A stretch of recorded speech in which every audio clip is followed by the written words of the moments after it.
आज एक नई बात हम आपके सामने रखना चाहेंगे इसी मुद्दे को लेकर, जो सबसे बड़ा घोटाला है। कोई भी जब टेंडर होता है, यहां पे अनेक लोग हैं जो फॉलो करते होंगे, कोई भी काम आता है सड़क का, कोई पुल के निर्माण का, कोई डैम के निर्माण का, कोई भी अलग टेंडर लगते हैं, तो उसमें ठेकेदार अपनी अपनी रेट डालते हैं। L1, L2, L3 के आधार पे न्यूनतम दर को स्वीकृति मिलती है। अब इसी साइंस हाउस के विषय में 6 निविदाकर्ता थे, 3 को जानबूझ के अपात्र किया गया। अंत में जो दर खुली थी, जिसकी वित्तीय निविदा 2 सितंबर 21 को खोली गई थी, पूरा टेंडर पैथोलॉजी का बांटा गया था 3 हिस्सों में। आप ये पेपर देखिए, जो पहला पेज जो आपको दिया गया होगा, इसमें वो डिटेल पूरी टेंडरों की है। एक संभाग था नर्मदापुरम उज्जैन का, दूसरा क्लस्टर था इंदौर ग्वालियर का, और तीसरा क्लस्टर जबलपुर रीवा सागर का। तीनों क्लस्टरों में साइंस हाउस L1 पे आई।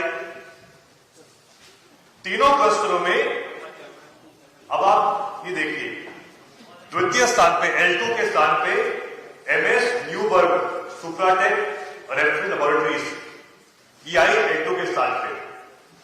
2 सितंबर को निविदा स्वीकृत होने के, अब आप दूसरे पेज पे आ जाइए, 3 महीने बाद, क्षमा करें 5 महीने बाद, 9 फरवरी 2022 को साइंस हाउस और जो L1 था और न्यूबर्ग जो L2 था, दोनों के लिए करार होता है, सौदा होता है, और दोनों इसी काम के लिए पार्टनर बन जाते हैं। और मजे की बात यह है कि जो L2 आया, उसको इसी पार्टनरशिप में 51% शेयर मिलता है और L1 को 49% शेयर मिलता है। साथियों, सेंट्रल विजिलेंस कमीशन के जो नियम हैं, ये इसके बिल्कुल विपरीत है। और आश्चर्य की बात यह है कि 3 साल बीत चुके हैं,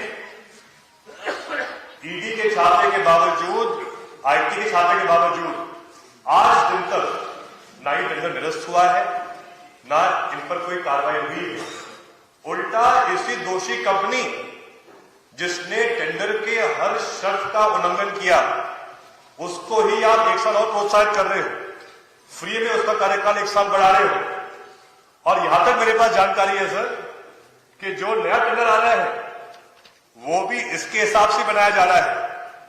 भैया कौन है ये साइंस हाउस, जिसके लिए पूरी भाजपा सरकार दंडवत हो गई है?